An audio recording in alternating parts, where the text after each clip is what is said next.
ಸಂಚಿಕೇಶ್ವರನಲ್ಲಿ ನಡೆದ ಘಟನೆಯಿಂದ ಬೇಜಾರಾದಂತ ಶಾಂತಿ ರೂಮ್ಗೆ ಹೋಗಿ ಬಾಗಿಲು ಹಾಕೋತಾಳೆ. ಆಗ ರೋಹಿಣಿ, ಮನೋಜ, ರವಿ, ಶ್ರುತಿ ಎಲ್ಲರೂ ಸೇರಿ ಅತ್ತೆ ಬಾಗಿಲು ತೆಗಿ, ಅಮ್ಮ ಬಾಗಿಲು ತೆಗಿ ಅಂತ ಎಷ್ಟೇ ಬೇಡ್ಕೊಂಡ್ರು ಸಹ ಶಾಂತಿ ಬಾಗಿಲು ತೆಗಿತಾನೆ ಇರಲ್ಲ.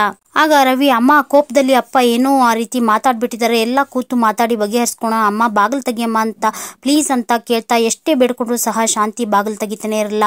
ಆಗ ರವಿ, ಮನೋಜ ಎಲ್ಲ ಆಗಿದ್ದು ನಿನ್ನಿಂದನೇ ಕಣೋ ಅಂತ ಹೇಳಿ ಮನೋಜನ್ಗೆ ಬೈತಾ ಇರ್ತಾನೆ. ಆಗ ಮನೋಜ, ಹೌದು ಕಣಮ್ಮ, ಎಲ್ಲ ಆಗಿದ್ದು ನನ್ನಿಂದನೇ, ನನ್ನ ಕಷ್ಟನ ಹೇಳ್ಕೊಂಡಾಗ ನೀನು ಆ ಮೀನಾ ಒಡವೆ ಕೊಡದೆ ಇದ್ದಿದ್ರೆ ಈ ರೀತಿ ಆಗ್ತಾನೆ ಇರಲ್ಲ, ಪ್ಲೀಸ್ ಬಾಗಿಲು ತೆಗಿಯಮ್ಮ ಅಂತ ಬೇಡ್ಕೊತಾ ಇರ್ತಾನೆ. ಆಗ ರೋಹಿಣಿ ಹಾಗೂ ಶ್ರುತಿನೂ ಸಹ ಅತ್ತೆ ಬಾಗಿಲು ತೆಗೀರಿ ಅಂತ ಹೇಳಿ ಬೇಡ್ಕೊತಾ ಇರ್ತಾರೆ. ಎಷ್ಟೇ ಕೇಳ್ಕೊಂಡ್ರು ಶಾಂತಿ ಬಾಗಿಲು ತೆಗಿತಾನೆ ಇರಲ್ಲ. ಆಗ ರವಿ ರಂಗನಾಥ್ ಅವ್ರ ಹತ್ರ ಬಂದು, ಅಪ್ಪ ಪ್ಲೀಸ್ ಅಪ್ಪ ನೀನು ಹೇಳ್ಬಾರಪ್ಪ, ನೀ ಹೇಳಿದ್ರೆ ಅಮ್ಮ ಬಾಗಿಲು ತೆಗಿತಾಳಪ್ಪ ಅಂತ ಕೇಳ್ಕೊಂಡ್ರು ಸಹ ಅವನ ಮಾತಿಗೆ ರಂಗನಾಥ್ ಅವರು ಕೇರ್ ಮಾಡ್ತಾನೆ ಇರಲ್ಲ. ಹಾಗೆ ರೋಹಿಣಿನೂ ಸಹ ರಂಗನಾಥ್ ಅವ್ರ ಹತ್ರ ಓಡ್ ಬಂದು, ಮಾವ ಪ್ಲೀಸ್ ಹಠ ಮಾಡಬೇಡಿ ಮಾವ, ನೀವು ಹೇಳಿದ್ರೆ ಅತ್ತೆ ಖಂಡಿತವಾಗಿಯೂ ಬಾಗಿಲು ತೆಗಿತಾರೆ, ಬಂದು ಒಂದ್ಸಲಿ ಮಾತಾಡಿ ಮಾವ ಅಂತ ಹೇಳ್ತಿರ್ತಾಳೆ. ಆಗ ಮನೋಜನು ಸಹ ಬಂದು, ಅಪ್ಪ ನೀನ್ ಹೇಳ್ಬಾರಪ್ಪ, ಒಂದ್ಸಲಿ ಪ್ಲೀಸ್ ಅಪ್ಪ ಅಂತ ಕೇಳ್ಕೊಂಡ್ರು ಸಹ ರಂಗನಾಥ್ ಅವರು ಅವ್ರ ಮಾತಿಗಿನ್ನ ತಲೆ ಕೆಡ್ಸ್ಕೊಳ್ತಾ ಇರಲ್ಲ. ಹಾಗೆ ಅಲ್ಲಿ ಕುತ್ಕೊಂಡಿರ್ತಾರೆ. ಆಗ ಮೀನಾ ಸೂರ್ಯನ ಹತ್ರ ಬಂದು, ರೀ ನೀವಾದ್ರೂ ಒಂದ್ ಮಾತು ಹೇಳ್ಬರ್ರಿ ಅಂತ ಬೇಡ್ಕೊತಾ ಇರ್ತಾಳೆ. ಆಗ ಸೂರ್ಯ, ನೀನ್ ಇವಾಗ ಸುಮ್ನಿದ್ರೆ ಸರಿ, ಇಂಥ ಡ್ರಾಮಾನೆಲ್ಲ ನಾನು ಚಿಕ್ಕವನಿಂದ ತುಂಬಾ ಸಾರಿ ನೋಡಿದ್ದೀನಿ, ನೀನ್ ಇವಾಗ ಸುಮ್ನಿರೋದೇ ಸರಿ ಅಂತ ಹೇಳಿ ಮೀನಾಗೆ ಗದರ್ಸ್ತಾನೆ. ಆಗ ಮೀನಾ ರಂಗನಾಥ್ ಅವ್ರ ಹತ್ರ ಹೋಗಿ, ಮಾವ ನೀವಾದ್ರೂ ಒಂದ್ಸರಿ ಆದ್ರೂ ಹೇಳ್ಬನ್ನಿ ಅಂತ ಕೇಳ್ಕೊಂಡ್ರು ಸಹ ರಂಗನಾಥ್ ಅವರು ಯಾರ ಮಾತಿಗೂ ಕೇರ್ ಮಾಡ್ತಾನೆ ಇರಲ್ಲ. ಆಗ ರವಿ ಮತ್ತೆ ರಂಗನಾಥ್ ಅವ್ರ ಹತ್ರ ಬಂದು, ಅಪ್ಪ ಪ್ಲೀಸ್ ಬಾರಪ್ಪ ಅಂತ ಹೇಳಿದಾಗ ಎದ್ದು ಬಂದಂತ ರಂಗನಾಥ್ ಅವರು ಶಾಂತಿ ಹತ್ರ ಹೋಗದೆ ಅಲ್ಲಿಂದ ಹೊರಟು ಹೋಗ್ತಾರೆ. ಆಗ ಅವ್ರನ್ನೆಲ್ಲ ನೋಡಿದಂತ ರವಿ, ಮನೋಜ, ಶ್ರುತಿ ಎಲ್ರು ಮತ್ತೆ ಅತ್ತೆ ಬಾಗಿಲು ತೆಗಿ, ಅಮ್ಮ ಬಾಗಿಲು ತೆಗಿ ಅಂತ ಹೇಳಿ ಬಾಗಿಲು ತೆಗಿಸೋಕೆ ಹೋಗ್ತಾರೆ. ಆಗ ಮೀನಾ, ರೀ ನೀವ್ ಹೇಳಿದ್ರೆ ಮಾವ ಖಂಡಿತವಾಗಿ ಕೇಳ್ತಾರೆ, ಒಂದ್ಸರಿ ಅವ್ರ ಹತ್ರ ಮಾತಾಡ್ ಬನ್ನಿ ಅಂತ ಹೇಳಿದಾಗ, ಲೇ ನೀನ್ ಸುಮ್ನಿರೇ, ನಿನ್ಗೆ ಸಕ್ಕರೆ ಬಗ್ಗೆ ಸರಿಯಾಗಿ ಗೊತ್ತಿಲ್ಲ ಕಣೆ, ಎಲ್ರ ಮುಂದೆ ವಿಷಯ ಬಯಲಾಗಿ ಅವಮಾನ ಆಯ್ತಲ್ಲ, ಅದಕ್ಕೋಸ್ಕರ ಬಾಗ್ಲು ಹಾಕೊಂಡು ಅಳ್ತಾ ಕೂತಿರ್ತಾರೆ, ಇನ್ನೂ ಸ್ವಲ್ಪ ಹೊತ್ತಾದ್ಮೇಲೆ ಅವರೇ ಹೊರಗಡೆ ಬರ್ತಾರೆ ಅಂತ ಹೇಳಿದಾಗ, ನಾವೇನನ್ನು ಊಹೆ ಮಾಡ್ಕೊಳೋದ್ ಬೇಡ ರೀ, ಅತ್ತೆ ಏನಾದ್ರೂ ಹೆಚ್ಚು ಕಮ್ಮಿ ಮಾಡ್ಕೊಂಡ್ರೆ ಏನ್ ಮಾಡುದು, ಒಂದ್ಸಲ ನೀವು ಮಾವನ ಹತ್ರ ಮಾತಾಡ್ ಬನ್ನಿ ಅಂತ ಹೇಳಿದಾಗ, ಸರಿ ಆಯ್ತು ನಡಿ ಅಂತ ಹೇಳಿ ಸೂರ್ಯ, ಮೀನಾ ರಂಗನಾಥ್ ಅವ್ರ ಹತ್ರ ಮಾತಾಡೋಕಂತ ಬರ್ತಾರೆ. ರಂಗನಾಥ್ ಅವರು ಕೋಪದಲ್ಲಿ ಓಡಾಡ್ತಾ ಇರ್ತಾರೆ. ಆಗ ಅಲ್ಲಿಗೆ ಬಂದ ಸೂರ್ಯ, ಅಪ್ಪ ಒಂದ್ಸರಿ ನೀನಾದ್ರೂ ಕರಿಬಾರಪ್ಪ ಅಂತ ಹೇಳಿದಾಗ, ಇಲ್ಲೇ ಇದೆಯಲ್ಲೋ ನಿನ್ ಯಾಕೋ ಕರಿಬೇಕು ಅಂತ ಹೇಳ್ತಾರೆ. ನನ್ನಲ್ಲಪ್ಪ ಸಕ್ರೆನ ಅಂತ ಹೇಳಿದಾಗ, ನಿನಗ್ ಬೇಕು ಅಂದ್ರೆ ನೀನು ಮಾತಾಡ್ಬೇಕು ಅಂದ್ರೆ ನೀನ್ ಹೋಗ್ ಕರಿ, ನಾನ್ ಯಾಕೆ ಕರೀಲಿ ಅಂತ ಹೇಳಿ ಕೋಪದಲ್ಲಿ ಹೇಳ್ತಾರೆ. ಆಗ ಮೀನಾ, ಮಾವ ಪ್ಲೀಸ್ ಮಾವ ಹಠ ಮಾಡಬೇಡಿ, ಅತ್ತೆ ಡೋರ್ ಲಾಕ್ ಮಾಡಿ ತುಂಬಾ ಹೊತ್ತಾಯ್ತು ಅಂತ ಪ್ಲೀಸ್ ಬಂದು ಕರೀರಿ ಅಂತ ಹೇಳಿದಾಗ, ನೋಡಮ್ಮ ಕೆಲವು ಋಣಗಳು ಹೆಣಗಳ ತರ ಟೈಮ್ ಆದಂಗೆ ಭಾರ ಆಗ್ತಾ ಹೋಗುತ್ತೆ, ಏನೇ ಋಣ ಇದ್ರು ಇವತ್ತು ಮುಗಿದ್ ಬಿಡ್ಲಿ ಬಿಡು ಅಂತ ಹೇಳಿದಾಗ ಸೂರ್ಯ, ಅಪ್ಪ ನಿಮ್ ಬಾಯಲ್ಲಿ ಬರೋ ಮಾತೇನಪ್ಪ ಅಂತ ಪ್ರಶ್ನೆ ಮಾಡ್ತಾನೆ. ಆಗ ರಂಗನಾಥ್ ಅವರು, ಹೌದು ಕಣೋ, ನಾನು ಎಷ್ಟಂತ ಸಹಿಸ್ಕೊಲ್ಲಿ, ಜನ ಎಲ್ಲ ಥೂ ಅಂತ ಉಗುಳ್ತಾ ಇದ್ರು, ಏನೋ ರಂಗನಾಥ ನಿನ್ ಗಂಡ್ಸ ನಿನ್ ಹೆಂಡತಿಗೆ ಅವ್ನ ಕಪಾಳ ಕೊಡ್ದು ಅವಳನ್ನ ಹದ್ಬಸ್ತಲ್ಲಿ ಇಟ್ಕೊಳಕ್ ಆಗಲ್ವಾ ಅಂತ ಮಾತಾಡ್ತಿದ್ರು, ಅದನ್ನೆಲ್ಲ ಕೇಳಿಸ್ಕೊಂಡ್ರು ನಾನು ಸುಮ್ನೆ ಇರ್ತಿದ್ದೆ, ಒಂದ್ ಹೆಣ್ಣಿನ ಮೇಲೆ ಕೈ ಮಾಡಬಾರ್ದು, ಅದು ಸಭ್ಯತೆ ಅಲ್ಲ ಅನ್ನೋ ಒಂದೇ ಕಾರಣಕ್ಕೆ ನಾನ್ ಸುಮ್ನೆ ಇರ್ತಿದ್ದೆ, ಇವತ್ ಸರಿ ಹೋಗ್ತಾಳೆ ನಾಳೆ ಸರಿ ಹೋಗ್ತಾಳೆ ಅಂತ, ಆದ್ರೆ ನನ್ ತಾಳ್ಮೆಗೂ ಒಂದ್ ಮಿತಿ ಬ್ಯಾಡ್ವೇನೋ ಅಂತ ಹೇಳಿ ಕೇಳಿದಾಗ, ಅಪ್ಪ ಗೊತ್ತಪ್ಪ ನಿಮ್ ಮೇಲೆ ನಮ್ಗೆ ತುಂಬಾ ಗೌರವ ಇದೆ, ನಿಮ್ ತಾಳ್ಮೆ ಬಗ್ಗೆ ನಮ್ಗೆ ತುಂಬಾ ಚೆನ್ನಾಗ್ ಗೊತ್ತು, ಆದ್ರೆ ಅವರು ಈ ಮನೆ ಅಮ್ಮ ಅಲ್ವೇನಪ್ಪ ಅಂತ ಹೇಳಿ ಸೂರ್ಯ ಕೇಳಿದಾಗ, ಅಮ್ಮ ಅನ್ನೋ ಪ್ರೀತಿ ನಿನ್ಗೆ ಯಾವಾಗೋ ಸಿಕ್ಕಿದೆ ಅಂತ ಹೇಳಿದಾಗ ಅದನ್ನ ಕೇಳಿಸ್ಕೊಂಡಂತ ಸೂರ್ಯಂಗೆ ದುಃಖ ಆಗುತ್ತೆ. ಆಗ ಸೂರ್ಯ ದುಃಖದಲ್ಲೇ, ಅಪ್ಪ ನಾನಂತರೂ ಅನಾಥ ಆಗೋಗಿದ್ದೇನೆ, ಆದ್ರೆ ಮನೋಜ ರವಿಗೆ ತಾಯಿ ಪ್ರೀತಿ ಬೇಕಲ್ವೇನಪ್ಪ, ಅವರು ನನ್ ರೀತಿ ಅನಾಥ ಆಗೋದು ಬೇಡಪ್ಪ ಅಂತ ಹೇಳ್ತಿರ್ತಾನೆ. ಬಂದು ನೀನೊಂದ್ಸಲ ಕರಿಯಪ್ಪ ಅಂತ ಹೇಳಿ ಸೂರ್ಯ ಕೇಳ್ಕೊಂಡಾಗ, ಈಗ ಅವಳನ್ನ ಕರಿಯೋಕೆ ಹೋದ್ರೆ ಅವ್ರಿಗೆ ಸದರ ಇನ್ನೂ ಜಾಸ್ತಿ ಆಗುತ್ತೆ ಕಣೋ, ಮಾಡಿದ ತಪ್ಪನ್ನೇ ಮಾಡ್ತಾ ಹೋಗ್ತಾಳೆ, ಅದ್ರಾಗೂ ಮರ್ಯಾದೆ ಬಿಟ್ಟು ಅವಳನ್ನ ಕರಿ ಅಂತ ಹೇಳ್ತಿದ್ಯಾ ಅಂತ ಕೇಳಿದಾಗ, ಅದರಲ್ಲಿ ಮರ್ಯಾದೆ ಹೋಗುವಂತ ಪ್ರಶ್ನೆ ಏನಪ್ಪ ಇದೆ, ಅಮ್ಮ ಅಲ್ವೇನಪ್ಪ ಅಂತ ಹೇಳಿ ಸೂರ್ಯ ಹೇಳಿದಾಗ, ಸೂರ್ಯನ ಮಾತನ್ನ ಕೇಳಿದಂತ ರಂಗನಾಥ್ ಅವ್ರ ಕಣ್ಣಲ್ಲಿ ನೀರ್ ಬರುತ್ತೆ. ನಾನ್ ಇಷ್ಟ ಹೇಳಿದ್ಮೇಲೂ ನೀನ್ ಅಮ್ಮ ಅಮ್ಮ ಅಂತ ಕೊರಗ್ತಾ ಇದ್ರೆ, ಅಷ್ಟಿದ್ರೆ ನೀನೇ ಹೋಗ್ ಕರಿ ಅಂತ ಸೂರ್ಯನ್ಗೆ ಹೇಳ್ತಾರೆ ರಂಗನಾಥ್ ಅವರು.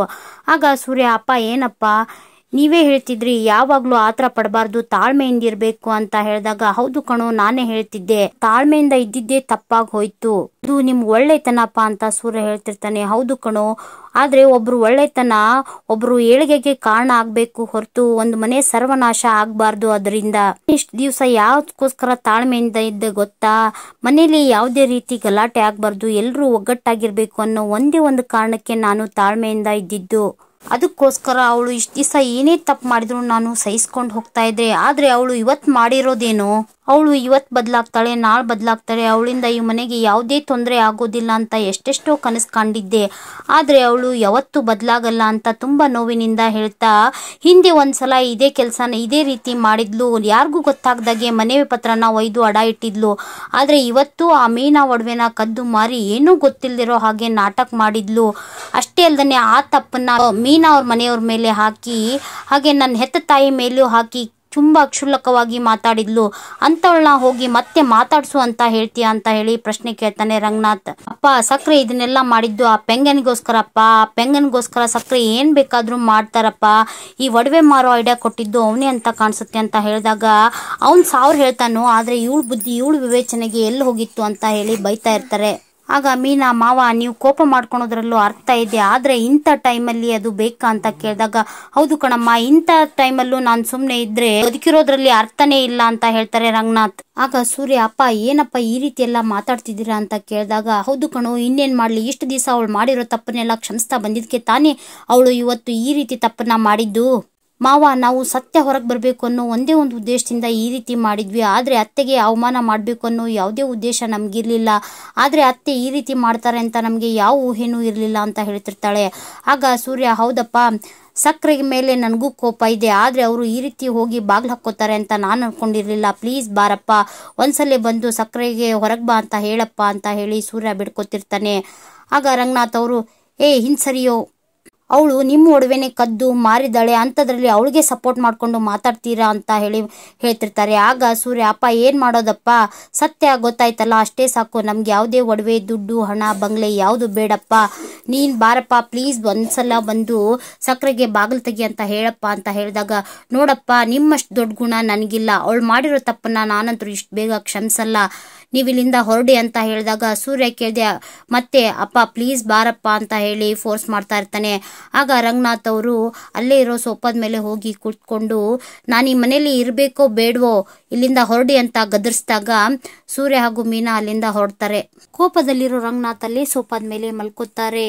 ಶಾಂತಿ ರೂಮ್ ಎದುರುಗಡೆ ಬಂದಂತ ಸೂರ್ಯ, ಮೀನಾ ಏನೇ ಬಾಗ್ಲೊಡೆಯೋ ಗುಂಪು ಹೋಗಿ ಪಾಚ್ಕೊಂಡ್ಬಿಡ್ತಾ ಅಂತ ಸೂರ್ಯ ಮಾತಾಡ್ತಿರುವಾಗ, ರೀ ನೀವು ಬನ್ರಿ ಒಂದ್ ನಿಮಿಷ ಅಂತ ಹೇಳಿ ಅಡುಗೆ ಮನೆಗೆ ಕರ್ಕೊಂಡು ಹೋದ ಮೀನಾ, ರೀ ನೋಡ್ರಿ ಮಾವ ಈ ರೀತಿ ಎಲ್ಲ ಹೇಳ್ಬಿಟ್ರಲ್ಲ, ಏನ್ ಮಾಡೋದು ಅಂತ ಕೇಳಿದಾಗ, ಹೌದು ಕಣೆ, ಸಕ್ರೆ ಮಾಡಿರೋ ಕೆಲಸ ಆ ರೀತಿಯಾಗಿದೆ, ಒಂದ್ ವೇಳೆ ಸಕ್ರೆ ಏನಾದ್ರು ರೀ ನನ್ಗೆ ಗೊತ್ತಾಗದೆ ಈ ರೀತಿ ತಪ್ಪು ಮಾಡ್ಬಿಟ್ಟೆ, ಕ್ಷಮಿಸ್ಬಿಡಿ ಅಂತ ಕೇಳ್ಬಿಟ್ಟಿದ್ರೆ ಅಪ್ಪ ಕ್ಷಮಿಸ್ತಿದ್ರೋ ಏನೋ ಗೊತ್ತಿಲ್ಲ, ಆದ್ರೆ ಸಕ್ರೆ ಯಾವ ರೀತಿ ಮಾತಾಡಿದ್ರು ನೀನೇ ನೋಡ್ದಲ್ಲ ರೀ, ಇವಾಗ ಏನ್ ಮಾಡೋದ್ರಿ, ಅತ್ತೆ ಏನಾದ್ರು ಹೆಚ್ಚು ಕಮ್ಮಿ ಮಾಡ್ಕೊಂಡ್ರೆ ಏನ್ ಮಾಡೋದು ಅಂತ ಮೀನಾ ಕೇಳಿದಾಗ, ಅಂತ ಸೀನ್ ಏನು ಇಲ್ಲಮ್ಮ, ಎಲ್ರೂ ಮುಂದೆ ಅವಮಾನ ಆಯ್ತಲ್ಲ ಅನ್ನೋ ಒಂದೇ ಕಾರಣಕ್ಕೆ ಸಕ್ಕರೆ ಹೋಗಿ ಬಾಗ್ಲಾಕೊಂಡು ಅಳ್ತಿರ್ತಾರೆ ಅಷ್ಟೇ, ಅದ್ರ ಬಿಟ್ರೆ ಬೇರೆ ಏನೂ ಆಗಲ್ಲ ಅಂತ ಹೇಳಿದಾಗ, ರೀ ನಾವೆಲ್ಲ ಆ ರೀತಿ ಯೋಚನೆ ಮಾಡೋದು ಬೇಡ, ಹೆಚ್ಚಿಗೆ ಕಮ್ಮಿ ಮಾಡ್ಕೊಳಕಿನ ಮುಂಚೆ ಏನಾದ್ರೂ ಮಾಡೋಣ ಅಂತ ಮೀನಾ ಹೇಳಿದಾಗ, ನನಗೂ ಏನೇ ಹೊಳಿತಾನೆ ಇಲ್ಲ ಅಂತ ಸೂರ್ಯ ಯೋಚನೆ ಮಾಡ್ತಿರ್ತಾನೆ. ಆಗ ಮೀನಾ, ರೀ ನಡೆದಿದ್ದ ವಿಷಯನೆಲ್ಲ ಲಕ್ಕಿಗೆ ಹೇಳ್ಬಿಟ್ರೆ ಹೇಗಿರುತ್ತೆ ಅಂತ ಕೇಳಿದಾಗ, ಹೌದು ಕಣೆ, ಆದ್ರೆ ಈ ವಿಷಯ ಹೇಳ್ಬೇಕು ಅಂದ್ರೆ ಮೊದಲು ಒಡವೆ ವಿಷಯ ಹೇಳ್ಬೇಕು, ಆದ್ರೆ ಒಡವೆ ವಿಷಯ ಲಕ್ಕಿ ಮುಂದೆ ಹೇಳ್ಬಾರ್ದು ಅಂತ ನೀನೇ ಹೇಳಿದ್ದಲ್ಲ ಅಂತ ಸೂರ್ಯ ಕೇಳಿದಾಗ, ಹೌದು ರೀ,